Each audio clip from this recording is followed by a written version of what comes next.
సర్దార్ సర్వాయి పాపన్న అంటే ఆనాడు గోల్కొండ కోటను కొట్టినటువంటి పులి బిడ్డ. అటువంటి బిడ్డ 374వ జయంతి వేడుకలు ఈ రోజు ఇక్కడ జరుపుకుంటున్నాం. ఇందులో పాల్గొన్న వాళ్ళందరూ కూడా ఒకటే మాట, ఎవడు కూడా 150 ఏళ్ళు బతికేది లేదు. చరిత్రలో చనిపోయిన 400 ఏళ్ల తర్వాత కూడా ఈ విధంగా జ్ఞాపకం చేసుకునే విధంగా మీ జీవితాన్ని మలుచుకోండి అనే సందర్భంగా ఈ జయంతి రోజు ఒక లక్ష్యాన్ని నిర్దేశించుకొని ముందుకు పొమ్మని కోరుతా ఉన్నా. ఈ రోజు ఈ సందర్భంగా సర్దార్ సర్వాయి పాపన్నకు ఈ రోజు మీకున్నటువంటి సౌకర్యాలు, అవకాశాలు, మార్గదర్శకులు లేరు. కానీ ఆనాడే ఒక ఆలోచనతోటి, సామాజిక దృక్పథంతోటి, సామాజిక ఆలోచనతోటి సమాజంలో ఉన్న నలుగురు నాలాంటి వెనుకబడ్డ వాళ్ళని కలుపుకొని రాజ్యాధికారం వైపు పోవాలనే లక్ష్యంతో ముందుకు సాగినాడు. కాబట్టి ఈ చరిత్రలో నిలిచిపోయినాడు. ఇటువంటి జయంతి, వర్ధంతి వేడుకలు లేదా విగ్రహాలు అటువంటి మహానీయులందరినీ కూడా జ్ఞాపకం చేసుకోవడానికి ఉపయోగపడతాయి. ఈ రోజు మనం వచ్చినమా, రవీంద్ర భారతి మీటింగ్ అటెండ్ అయినమా, దాని తర్వాత బయటకు ఒకనే మర్చిపోయినామా అనుకుంటే బరాబర్గా చరిత్రహీనులేమో అవుతాం. దయచేసి ఆలోచన చేయండి. సర్వాయి పాపన చరిత్రలో ఏ విధంగా అయితే తన జీవితాశయమైన రాజ్యాధికారం వైపు అనేక రకాలుగా పోరాడి ఆనాడు సమాజంలో ఉన్నటువంటి బడుగు బలహీన వర్గాలను ఐక్యంగా చేసుకొని ముందుకేండో, ఇవాళ మీరు మీ గ్రామాల్లో రాబోయే రాజకీయ స్థానిక సంస్థల ఎన్నికల్లో అన్ని వర్గాలను కలుపుకొని విజయకేతనం ఎగిరేసే దిశగా ఒక స్ఫూర్తిదాయకంగా ఈ సభ ఉండాలని కోరుకుంటా ఉన్నా. వేదిక మీద ఉన్న వాళ్ళు అనేక రకాలుగా అనేక అంశాలను కోరినారు.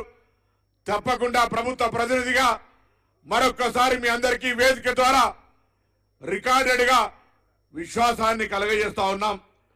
తప్పకుండా ఈ ప్రభుత్వం, రేవంత్ రెడ్డి గారి నాయకత్వంలోనే ఈ ప్రభుత్వం 100%గా ట్యాంక్ బండి మీద సర్వాయి పాపన్న విగ్రహం ఏర్పాటు చేస్తుంది అనే మాట మనం చేస్తా ఉన్నా. దాంతో పాటుగా చాలా మంది ఆందోళనలు ఈ యొక్క వేదిక ద్వారా ఇలా మరొక్కసారి స్పష్టంగా తెలియజేస్తా ఉన్నాం.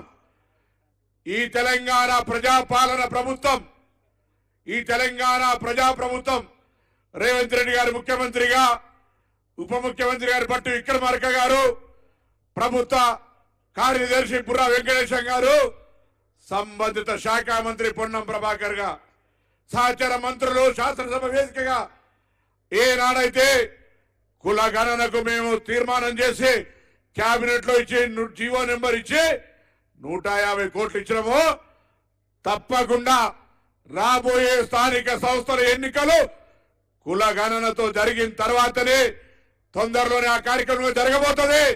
ఎవరు కూడా ఆందోళన చెందాల్సిన అవసరం లేదు. ఈ ప్రభుత్వానికి ఆ చిత్తశుద్ధి ఉంది. ఇప్పటికే ముఖ్యమంత్రి గారు అనేక సార్లు ఎక్కడి దాకా వచ్చింది కార్యక్రమం అడుగుతా ఉన్నారు. ఏ ఏజెన్సీ ద్వారా ప్రభుత్వంలో జిఐడి ద్వారా చేయించాలా, పంచాయతీరాజ్ డిపార్ట్మెంటా, రెవెన్యూ డిపార్ట్మెంటా అనే ఒక చర్చ జరుగుతూ ఉంది. తొందరలోనే ఈ యొక్క వారం 10 రోజుల్లో దానికి సంబంధించినటువంటి ఏ పేపర్ వర్క్ అయితే జరిగిందో అది ఎగ్జిక్యూషన్ కూడా కాబోతుంది అనే మాట వేదిక మీద ఉన్న పెద్దలందరూ కూడా ఇక్కడికి విచ్చేసిన మీ అందరికీ తెలియజేస్తా ఉన్నా. అది మా బాధ్యత. అదేవిధంగా మొన్ననే చూసినాం ఇబ్రాహీంపట్నం దగ్గర మీ అందరి సమక్షంలో భవిష్యత్తులో ఏ గీతా కార్మికుడు చనిపోవద్దని సేఫ్టీ మోకు కథం నుండి అనేక సందర్భాల్లో దాని టెస్టింగ్ ఉండి ఒక ఆలోచన జరిగింది గతంలో. దాన్ని ఇప్పుడు అమలు చేసి ఈ రాష్ట్రంలో వృత్తి చేస్తున్నటువంటి దాదాపు 2 లక్షల చిల్లర మందికి ఆ సేఫ్టీ మోకులు ఇవ్వాలనే విధంగా కార్యక్రమం చేసినాం. ఇప్పుడు తాత్కాలికంగా 10,000 రెడీ అయినాయి. అవి అందరికీ చేరాలంటే శిక్షణ ఇవ్వాల్సి వస్తూ ఉంది. నేను సంఘాల ప్రతినిధులను కోరుతా ఉన్నా, శిక్షణకు సంబంధించి కూడా మోకు ఏ విధంగా దాన్ని మనం ఆ సేఫ్టీ మోకును వాడాలో మన దగ్గర ఉన్న యువకులను, వృత్తిలో ఉన్న వాళ్ళను నేర్పించి మీరు ఎంత తొందరగా దాన్ని నేర్చుకునగలిగితే వాళ్ళందరికీ మొత్తం మందికి 100% అందరికి కూడా సేఫ్టీ మోకిచ్చి భవిష్యత్తులో ఒక్క గీతా కార్మికుడు కూడా చెట్టు నుండి పడి చనిపోకుండా ఉండే విధంగా చర్యలు తీసుకుంటుంది ప్రభుత్వం అనే మాట మనం చెప్తాను. దాంతో పాటుగా గతంలో అందని ద్రాక్షగా మిగిలిపోయినటువంటి మోపాయిలను తప్పకుండా ఈ ఆర్థిక సంవత్సరం సాధ్యం కాదు. రాష్ట్రం పూర్తిగా ఆర్థికంగా శ్వేతపత్రం ఇచ్చినాక మీకు తెలిసింది రాష్ట్రంలో ఆర్థిక పరిస్థితి ఏందో. కాబట్టి వచ్చే ఆర్థిక సంవత్సరంలో నా సహచర నా కుటుంబ సభ్యులైన వృత్తి చేసుకునే గీతా కార్మికులందరికీ కూడా మోపడ్లు ఇచ్చే బాధ్యత మాది అనే మాట